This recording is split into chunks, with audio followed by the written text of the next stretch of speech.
Should we be concerned about large language models that can predict survey opinion and then can help organizations, entities fine-tune strategies to elicit behaviors from voters? Should we be worried about this for our elections? Yeah.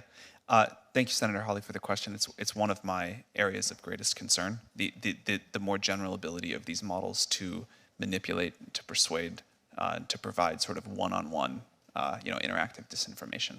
I think that's like a broader version of what you're talking about, but given that we're going to face an election next year and these models are getting better, I think this is a significant area of concern. I think there's a lot of policies that companies can voluntarily adopt, and I'm happy to talk about what we do there. I do think some regulation would be quite wise on this topic. Someone mentioned earlier, it's something we really agree with. People need to know if they're talking to an AI, if content that they're looking at might be generated or might not. I think it's a great thing to do, is to make that clear. I think we also will need rules, guidelines about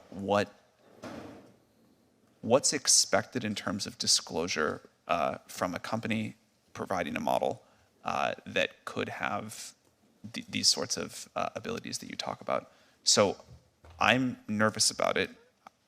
I think people are able to adapt quite quickly.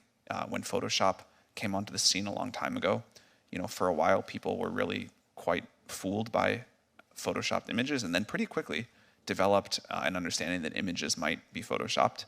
This will be like that, but on steroids. But as Sam just acknowledged, the risk is actually worse, that the systems will directly, maybe not even intentionally, manipulate people. One of the things that I'm most concerned about with GPT-4 is that we don't know what it's trained on.